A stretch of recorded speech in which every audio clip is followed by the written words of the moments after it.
Escape from Alcatraz. The 1962 Alcatraz escape is one of the most daring and famous escapes in history. In the middle of the night on June 12, three prisoners, Frank Morris and brothers John and Clarence Anglin, implemented an extraordinary plan to escape from the maximum security penitentiary located on a rocky island in San Francisco Bay that was considered impregnable. But these men proved otherwise. The escape idea was born in the mind of Frank Morris, a criminal with an extraordinarily high IQ. The Anglin brothers, known for their tenacity and manual skills, joined him.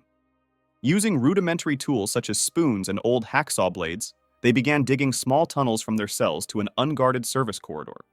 They worked for months, covering the noise with music played on the radio. They created mannequin heads out of soap, toilet paper, and real hair, placing them in their beds to fool the guards during nighttime inspections. They also built an improvised inflatable boat with stolen raincoats glued together.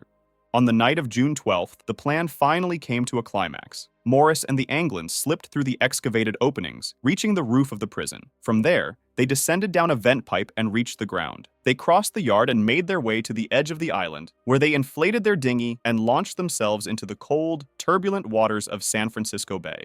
By dawn, the escape was discovered, triggering a massive manhunt. Despite intensive searches, the three men were never found again. Remains of their dinghy were found on the coast, but their fate remains a mystery shrouded in myth. Some believe they drowned, while others claim they managed to reach freedom. Escape of the Count of Monte Cristo. The escape of the Count of Monte Cristo is one of literature's most gripping escapes. Edmond Dantes, a young sailor unjustly imprisoned in the sinister Chateau d'If, sees his life destroyed by the betrayals of those he considered friends, falsely accused of conspiracy. In the Chateau d'If, Dantes meets Abbot Faria, an eccentric but brilliant prisoner who becomes his mentor. Faria reveals the existence of an immense treasure hidden on the island of Monte Cristo, and during his years of imprisonment, transforms Dantes into a cultured and sophisticated man. Upon Faria's sudden death, Dantes hides the abbot's body in his cell and slips into the burial sack in his place, using the ingenuity and courage he has acquired. The jailers, unaware of the exchange, throw the sack with Dantes into the deep, icy waters of the sea. Once at sea, Dantes frees himself from the sack and swims to freedom, struggling against the current. He is picked up by a smuggler's ship and, with cunning, manages to gain passage by telling a convincing story. Free at last, Dante heads to the island of Monte Cristo, where he recovers the immense hidden treasure.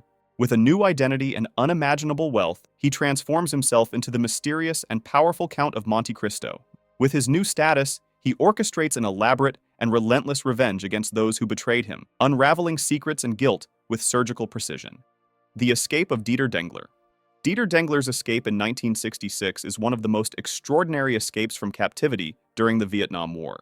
Dieter Dengler, a U.S. Navy pilot, was shot down during a secret mission in Laos and captured by Pathet Lao guerrillas. Imprisoned in a jungle prison camp, Dengler faced harsh conditions and constant surveillance. Determined not to remain a prisoner, Dengler began meticulously planning his escape. With the support of other prisoners, including 2 Americans and some Vietnamese, Dengler used his cunning and adaptability. They studied the guards' movements and gathered vital information for the escape. On June 29, 1966, after weeks of preparation, Dengler and his comrades decided it was time to act.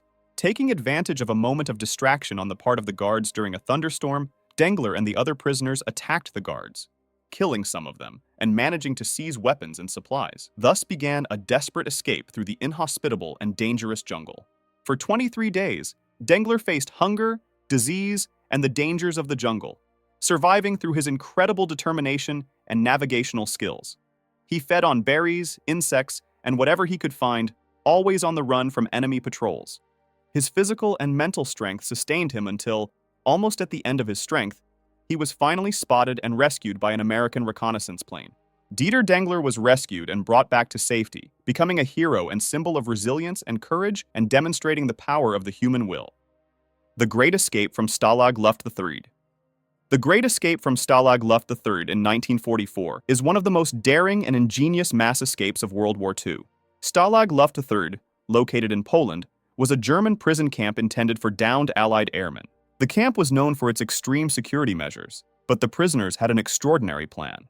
The mass escape idea was conceived by the camp leader, Roger Bushell.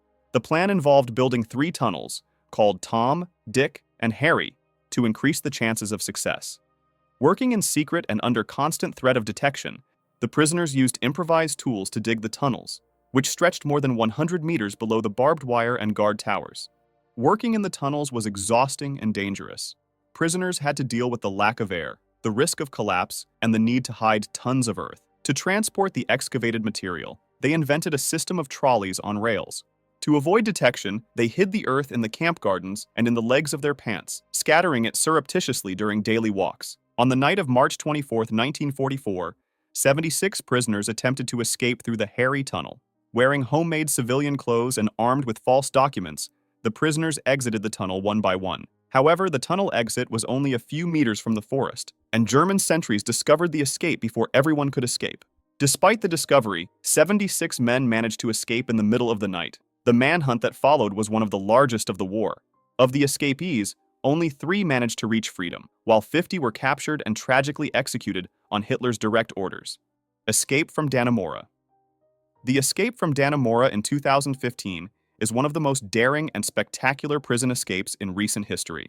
Clinton Correctional Facility, located in Dannemora, New York, housed Richard Matt and David Sweat, 2 inmates convicted of murder.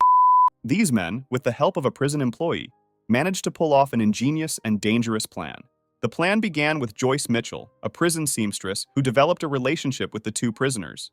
Matt and Sweat, exploiting the relationship with Mitchell, were able to obtain tools such as drills and handsaws. With these tools, they dug a hole in their cells, behind the beds, that led them to a series of service tunnels. The escape route was complicated and risky.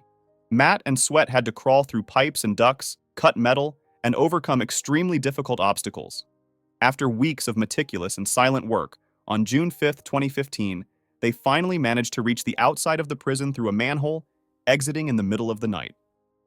The discovery of their escape triggered one of the largest manhunts in New York State history. Thousands of police officers, search dogs, and special forces were mobilized to capture the 2 fugitives. The search lasted 3 weeks, during which Matt and Sweat managed to survive in the woods, constantly moving around to avoid capture. On June 26th, Richard Matt was found and killed by authorities. 2 days later, David Sweat was captured alive, but badly wounded, a few kilometers from the Canadian border. Their 22-day escape revealed numerous flaws in the prison security system and led to a series of reforms in prison procedures. Don't miss the second part, which will be published soon. Please comment on this video, and if you have any suggestions to improve my videos, please let me know. Thanks.